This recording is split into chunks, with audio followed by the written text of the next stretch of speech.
Bismillahirrahmanirrahim.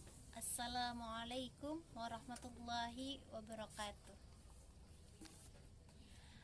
Alhamdulillahi wahdah, wassadaqa wa'dah, wa nasara abdah, wassalatu wassalamu ala nabiyyi ba'dah, wa ala alihi wa sahbihi taman tabi'a hudah, amma ba'. Marilah kita panjatkan puji dan syukur kehadirat Allah Subhanahu wa ta'ala yang karena hidayah, inayah, dan taufiknya lah kita masih diberi sehat walafiat hingga saat ini. Salawat serta salam tak lupa kita haturkan kepada Nabi besar Nabi Muhammad sallallahu alaihi wasallam yang telah membebaskan kita dari zaman jahiliyah menuju ke zaman yang modern ini. Pada kesempatan kali ini saya akan menyampaikan ceramah saya yang berjudul Istikharah dan bermusyawarah. Teman-teman yang saya cintai yang sedang menonton video ini, seperti yang kita ketahui, hidup ini dipenuhi oleh banyak sekali pilihan, banyak cobaan dan ujian yang kita hadapi. Nah, terkadang perkara salah memilih langkah akan membawa kita kepada kemudaratan. Nauzubillah. Untuk itu, Islam mengajarkan kita untuk memilih sesuatu dalam dua tahapan. Jadi, tahapan yang pertama ialah kita selalu melibatkan Allah. Libatkan Allah dalam segala urusan, yakin dan berserah kepada Allah.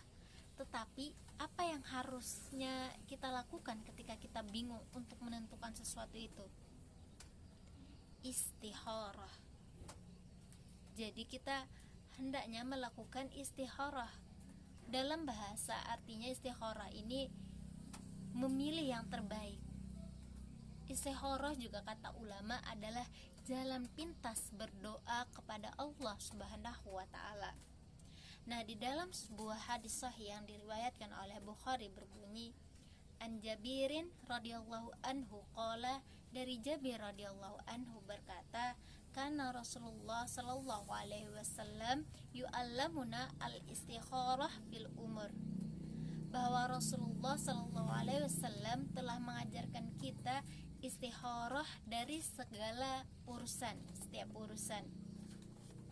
Kullaha kasuratin minal Qur'an, sebagaimana beliau mengajarkan kepada kita satu surah dari Al-Qur'an.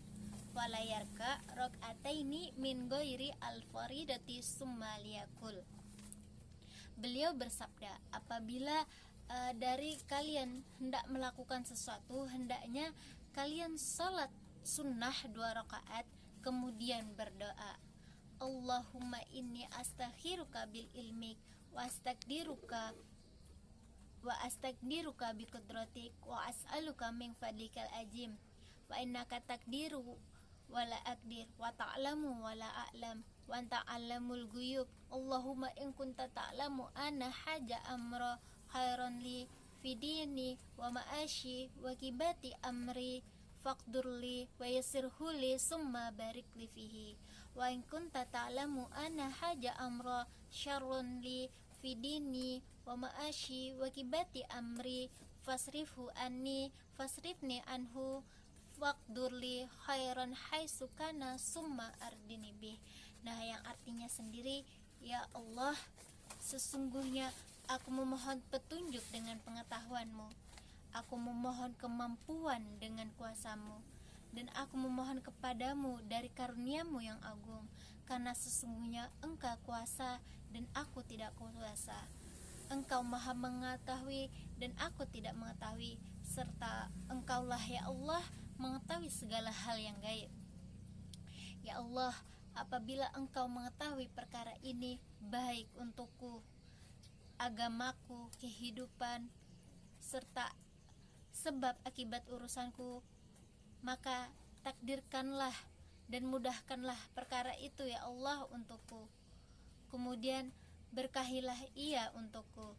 Namun ya Allah, apabila Engkau mengetahui perkara ini buruk bagiku, agamaku, akhiratku, sebab akibat urusanku, maka palingkanlah ia dariku ya Allah. dan takdirkanlah yang baik untukku dimanapun ia berada.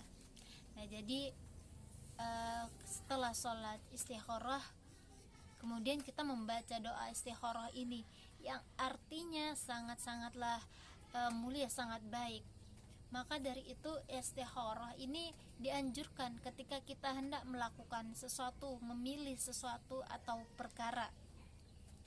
Jadi teman-teman yang saya cintai, karena kan hati kita ini berbolak-balik saat kita bingung perkara jodoh, profesi, judul skripsi, dan sebagainya.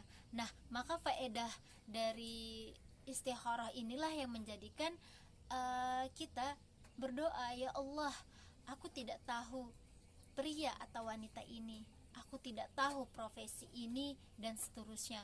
Maka dengan ilmu-Mu ya Allah, aku memohon petunjuk dengan-Mu, dan aku memohon kemudahan. Jadi kita sama-sama melangkah untuk mencari yang terbaik menurut Allah Subhanahu wa taala.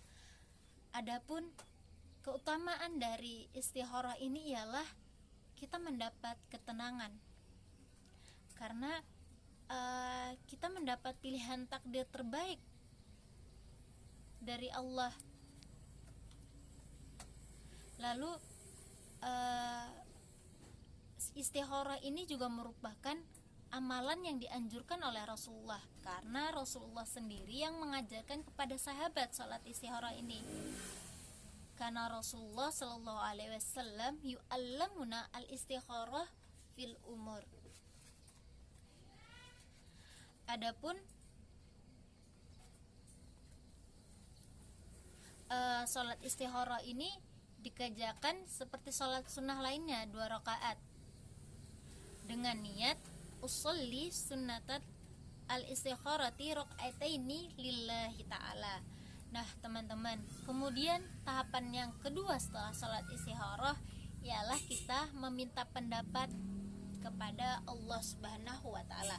Tetapi bagaimana caranya kita mengetahui mendapat pendapat ataupun jawaban dari Allah?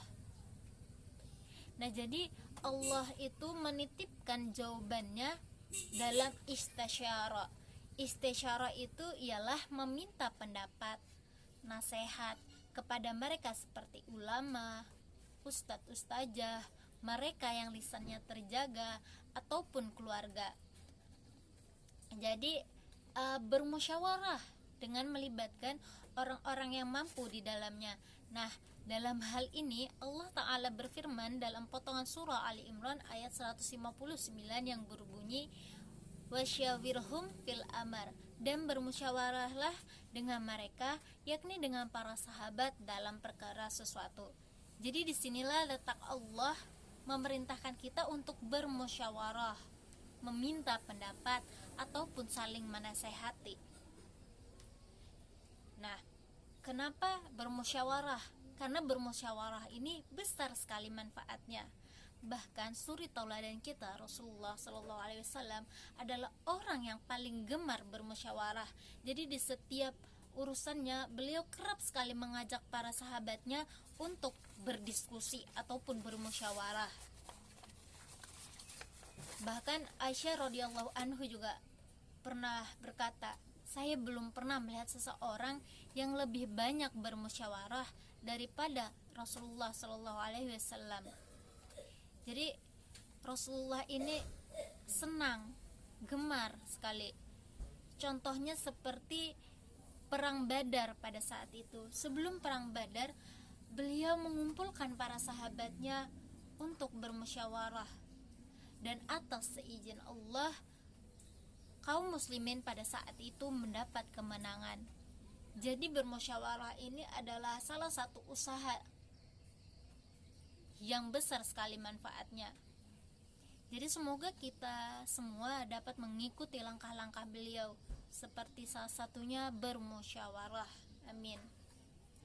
Jadi teman-teman, tidak ada salahnya istikharah dulu ataupun bermusyawarah, karena dua-duanya ini sama-sama penting.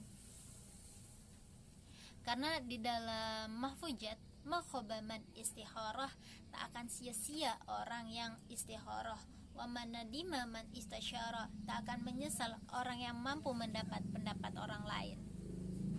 Karena istikharah dan bermusyawarah adalah dua hal yang sangat baik, yang keutamaannya mendapat ketenangan dan juga suatu amalan yang diajarkan Rasulullah, bahkan kegiatan yang digemari oleh Rasulullah, berdiskusi.